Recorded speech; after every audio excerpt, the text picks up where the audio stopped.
Section 1. You will hear a telephone conversation between an owner of a restaurant and a customer who is calling to find out information about food and prices at the restaurant. First, you have some time to look at questions 1 to 3. Pause the recording for 30 seconds. You will see that there is an example that has been done for you. On this occasion only, the conversation relating to this will be played first. Hello, Bellucci's restaurant. Sam speaking. How may I help you? Hi, my name's David Marsden, and I'm calling to ask about the offers I saw on the website for your restaurant. I'm thinking about organising a party for a friend's birthday. Yes, Mr. Marsden. What information would you like to know? You can call me David. Okay, great. So, David, what can I help you with? Well, first of all, I wanted to know if the 50% offer that you have on for certain dishes is valid for weeknights as well as on the weekend. The party may take place during the week, you see. Well, there are many dishes that are 50% off on weekends, and only a small number of dishes are 50% off during the week. For example, the spaghetti bolognese is 50% off on whatever day you come in during this month, and lasagnas and steaks are 50% off on our most busy days, which are Saturday and Sunday. Would you be able to do a discount on the lasagnas if there was a large group of people coming in during the week? We can only do a 25% discount, but we can do a 50% discount for large groups on any dessert you have with the lasagna. Well, that sounds like a good deal. The 50% discount on lasagnas is on the weekends only, so the answer is C. Now we shall begin. You should answer the questions as you listen, because you will not hear the recording a second time. Listen carefully and answer questions 1 to 3. Hello, Bellucci's restaurant. Sam speaking. How may I help you? Hi, my name's David Marsden, and I'm calling to ask about the offers I saw on the website for your restaurant. I'm thinking about organising a party for a friend's birthday. Yes, Mr. Marsden. What information would you like to know? You can call me David. Okay, great. So, David, what can I help you with? Well, first of all, I wanted to know if the 50% offer that you have on for certain dishes is valid for weeknights as well as on the weekend. The party may take place during the week, you see. Well, there are many dishes that are 50% off on weekends, and only a small number of dishes are 50% off during the week. For example, the spaghetti bolognese is 50% off on whatever day you come in during this month, and lasagnas and steaks are 50% off on our most busy days, which are Saturday and Sunday. Would you be able to do a discount on the lasagnas if there was a large group of people coming in during the week? We can only do a 25% discount, but we can do a 50% discount for large groups on any dessert you have with the lasagna. Well, that sounds like a good deal. There are many other offers that we have on at the moment as well. What about drinks? Are there any discounts on drinks? Yes, of course. For every 3 bottles of house red or white wine ordered, you will get a bottle free. So that is 4 bottles of wine for only about £25. If you order 2 bottles of champagne, you will get half a bottle free of charge as well. That sounds like a really good offer. Which house wine do you stock? Most restaurants have French house wine and sometimes Spanish, but I think most of my friends will want to drink Italian wine. We normally serve French as the house wine, but we will be able to find a nice Italian one instead if you prefer. That would be great. What about champagne? We will probably order at least 2 really good bottles. How much would a good bottle cost? Well, you're in luck, because the champagne used to cost £25 per bottle, but now it's only £20 per bottle, so you'll save £5. Before you hear the rest of the conversation, you have some time to look at questions 4 to 10. Pause the recording for 30 seconds. Now listen and answer questions 4 to 10. That sounds like a good price based on my experience. Now, what side dishes are on the menu that could be ordered with the lasagnas? Well, we have a range of side dishes. Some go better with the lasagna than others, but of course, it's your choice. The chef's special side dish is a chicken and cheese dish. This may be too heavy to have with lasagna, but we have a selection of salads, such as a mixed salad and a Greek salad. They would be the best option with that main course. Some other side dishes that are popular are tomato bread with herbs and Italian cheese with peppers. That all sounds very tasty, and I'm sure all the people who are coming to the party will like these types of dishes. I might come in during the week to try out some of your food before the party. So, would you like to reserve the table then for your party? Yes, I was wondering if you have any tables free for the 20th of August. I'm afraid we are all booked up on that date, but we can reserve a table for you for the week after, on the 27th of August. Is that okay? Yes, that will be fine. How many people will there be? 15. Can we have the table for 7 o'clock on that evening? Yes, that can be arranged. Please, can I take your phone number for the booking? Yes, it's 01445 333 6451. Okay, that's great. Can I also take your email address to send you information about the restaurant and update you about offers and evening entertainment? Sure, it's david.hamill@worthing.com. david.hamill@worthing.com. Great. Well, I think that's all I need for the moment. We'll be in touch closer to the date when you'll be coming to the restaurant. If you want to ask anything or order anything special, we can cater for most requests. Yes, that would be good, as I'm sure I'll think of something. Bye-bye, David. Speak soon. That is the end of section 1. You now have half... Pause the recording for 30 seconds. Now turn to section 2.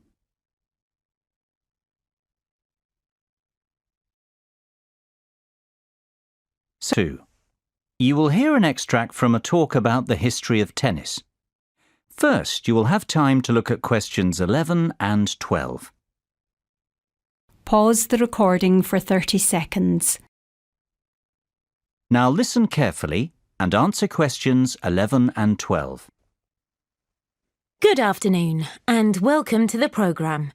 Today we have a special programme about the history of tennis in this country, and we also have Steve Mackay in the studio, the all-time great British tennis player, to give us the lowdown on some interesting facts about the sport and other great tennis players. Steve, obviously tennis is one of the most popular sports broadcast on TV today. Can you tell us about the early days of tennis? Well, the medieval form of tennis is known as real tennis and eventually became lawn tennis, which is what we know today. Real tennis changed over 3 centuries from an earlier ball game played around the 12th century in France. This had some similarities to handball. People would hit a ball with a bare hand and later with a glove. People say this game was played by monks in monasteries. By the 16th century, the glove had become a racket. Real tennis spread in popularity throughout royalty in Europe and was the most popular in the 16th century. Before you hear the rest of the conversation, you have some time to look at questions 13 to 20. Pause the recording for 30 seconds. Now listen and answer questions 13 to 20. It's amazing how the sport has changed then over time, and how technology has helped to advance it with the state-of-the-art tennis rackets that we have today. So, what about the players who will go down in history as the best at this sport? Who do you think will be remembered on the Wall of Fame? Well, obviously I have many favourites. And all tennis players have different styles and will be remembered for different aspects of their game. The first player, though, that has to be mentioned is the great Bjorn Borg. He will go down in history due to the fact that he won 11 Grand Slam singles titles between 1974 and 1981, 5 at Wimbledon and 6 at the French Open. Born in '56 in Sweden, Borg became the youngest winner of the Italian Championship just before his 18th birthday, and 2 weeks later, he was the youngest winner of the French Championship. Borg is the only player in the Open era to have won both Wimbledon and the French Open in the same year more than once. Another very important tennis player is Boris Becker. He was born in 1967 in Lyman, West Germany, and he is a 6-time Grand Slam singles champion. Since he retired in 1999 from the professional tour, media work and his personal life have kept him in the headlines. An interesting aspect of his career is the fact that he was the youngest ever male Grand Slam singles champion, winning Wimbledon at 17 years, 7 months. Moving on to our next great player, we have Pete Sampras. He was born on August the 12th, 1971 in Washington, D.C., and during his 15-year career, he won 14 Grand Slam men's singles titles. His flair for the game was evident at age 3 when he discovered a tennis racket in the basement of his home and spent hours hitting balls against the wall. His parents are of Greek origin. He has given some truly unforgettable performances on the court over the years. The final player I will mention is the great Andre Agassi. He was born on April the 29th in 1970 in Las Vegas, Nevada. During his career, he won 4 Australian Open titles, 1 French Open, 1 Wimbledon, and 2 US Open, which gives a total of 8 Grand Slam titles. An interesting aspect of his career was that he turned professional at the age of 16, and his first tournament was in La Quinta, California. He won his first match against John Austin 6-4, 6-2. But then lost his second match to Mats Wilander 6-1, 6-1. By the end of the year, Agassi was ranked world number 91. These players really have achieved a great amount in their lives, and they will be talked about for years to come, especially when the Wimbledon Championships come round in June. Steve, which one is your ultimate favourite? Oh, I just can't answer that. They all evoke great memories in the world of tennis, and they have all contributed so much to the game. Their names will always be inscribed on the Wall of Champions. That is the end of section 2. You now have half a minute to check your answers. Pause the recording for 30 seconds. Now turn to section 3.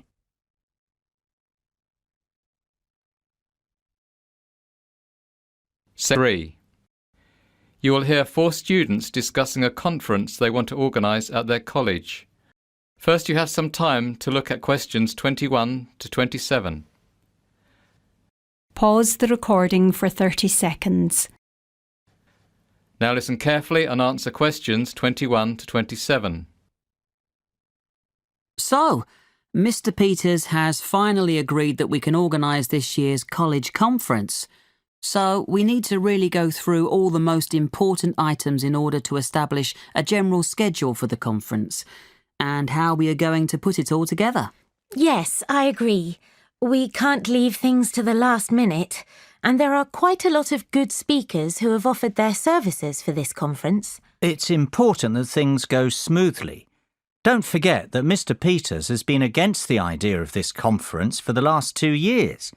So we need to make it worthwhile and get at least 100 students to attend so that we can prove this is an event that students can benefit from. The most important thing we need to consider is the range of speakers who we will invite to the conference. If they are well respected in their different fields, then the students will be very keen to come and hear the talks. We don't have a massive budget either, so we have to negotiate on the fees that the speakers will charge. Sam, you mentioned before this meeting that you have had some calls from some interesting potential speakers. Can you give us the lowdown on the rough list that you have at the moment? Yes. The main person on my list, who is an expert in the field of business management, is Professor Harmon. He would be good at running workshops where students can discuss how to start a business, and he likes to include role plays, which is more interesting. Yes, I've heard of him, and people have told me that he is dynamic and interesting. He doesn't like just giving lectures. He likes to get the students involved more in the discussion. We should definitely send him a formal invitation.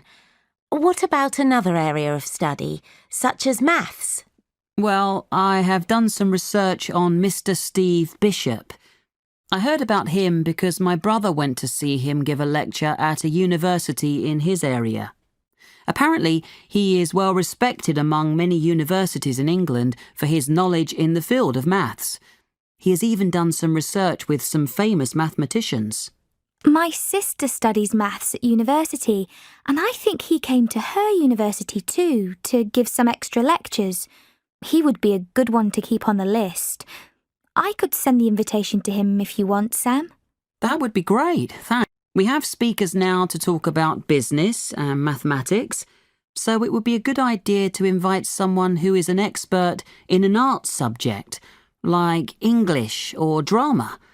I haven't actually got any ideas for arts subjects. Well, I'm planning to do drama at university, and I know of a lady who is the head of drama at a well-known university. Her name is Sandra Bolton. She would give some drama seminars where students can discuss aspects of theatre and production in smaller groups. I also know a professor called Mr. Max Wallington. He is a professor of English literature, and he would come and give a lecture about Shakespeare. I'll send invitations to Miss Bolton and Mr. Wallington then. Great! That's 2 art subjects covered then. The final main subject area we need to think about is science. Dave, you want to study biology at university, don't you? Do you know of any professors we can contact? Well, there's the famous Professor Sean O'Brien. He's done quite a lot of work in the field of genetics. I'm sure all the budding scientists will really want to come and hear him speak. As well as this, there's the mad scientist Jeff O'Hara, who is very knowledgeable about Albert Einstein, and he can come and talk about his famous theories. Perfect! Now that we have some speakers in mind to cover the main areas of study, we need to think about the administration and organisation of the conference. To start with, we need to send the invitations out to all the speakers we have agreed on school-headed paper. Kate, Lucy and I will take care of that. Dave, would you be able to contact a photographer to come and take pictures for the newsletter that will be printed after the conference? Yes, I know a good photographer who's come to the college for some other events. I will contact him as his photos were of really good quality. Lucy, would you be able to order the food and drinks? Which caterers do you think we should use? We don't want to spend too much money. We have about £400 to cover food and drink for 100 students. We need a selection of finger food and soft drinks. I will contact Flying Fish. They're quite cheap and they will do some discounts for us, as we've used them before at the college. Don't worry, Sam. I'll sort all that out. Excellent. We've covered a lot for today. I will book the main college hall and rooms 10, 11, 12 and 13 this week. I think we need to have about 2 more meetings before the conference. The next one we'll schedule for Wednesday the 6th of June. Can everyone do that, or would Thursday the 7th of June be better? The first date you said is fine with me. Me too. Yes, that's fine with me as well. Before you hear the rest of the discussion, you have some time to look at questions 28 to 30. Pause the recording for 30 seconds. Now listen and answer questions 28 to 30. Last thing to mention before we finish up for today is some things that Mr. Peters, our lovely headmaster, has said. As we said at the beginning, he hasn't been so enthusiastic about this conference, and he has given us some rules we have to stick to during the conference. I've made a photocopy of them for everyone. I think we should just go through them now to get them out of the way. Good idea. Well, the first thing Mr. Peters said is that we have to make a record of the students who attend the conference, as he wants those figures after the event to check that the money he gave us to organise it was worth it. He also wants to know which subject each of the students who attended is going to study at university, to show that we have provided suitable speakers at the conference. He said that he doesn't mind how many speakers we invite, as long as the lectures are well attended. The last requirement was that we help organise the travel arrangements for the speakers. We can discuss the details of this in the next meeting. That all sounds fairly easy to manage. Did Mr. Peters not say anything about tidying up the hall and the rooms after? I would have thought that he would have said something about that. That wasn't something on the list. I could check with him, but the cleaners who clean the college on a regular basis might tidy everything up. They would just have to be paid a bit more. I don't think the conference will produce too much mess anyway. It would be good to get some help with all that anyway. Yes. So, that's everything then. Let's go for lunch now. I'm starving. We can speak about the next lot of things at the next meeting. That is the end of section 3. Now you have half a minute to check your answers. Pause the recording for 30 seconds. Now turn to section 4.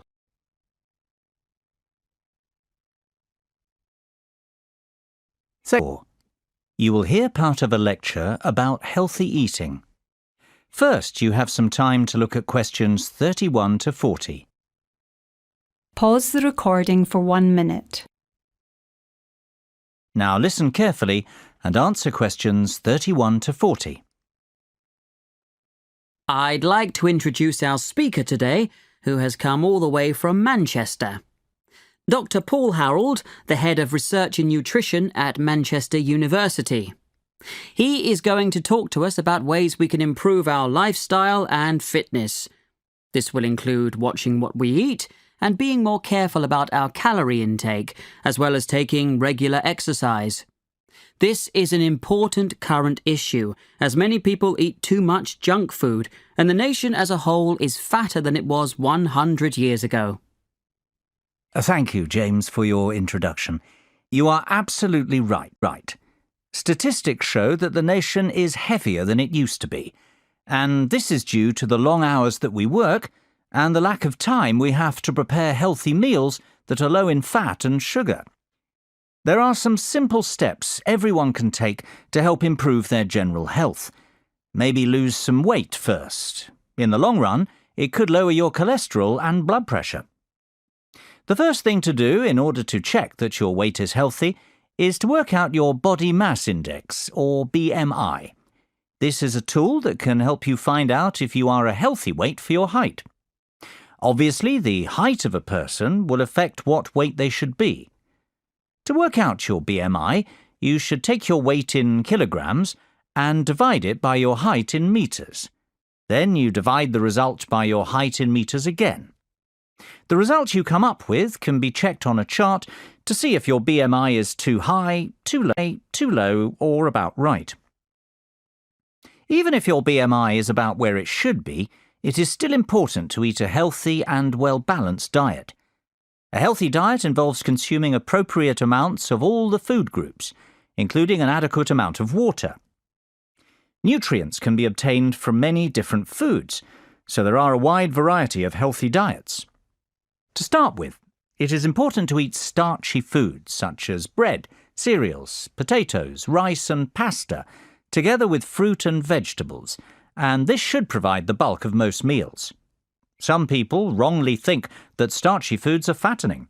In fact, they contain about half the calories than the same weight of fat. Also, starchy foods often contain a lot of fibre.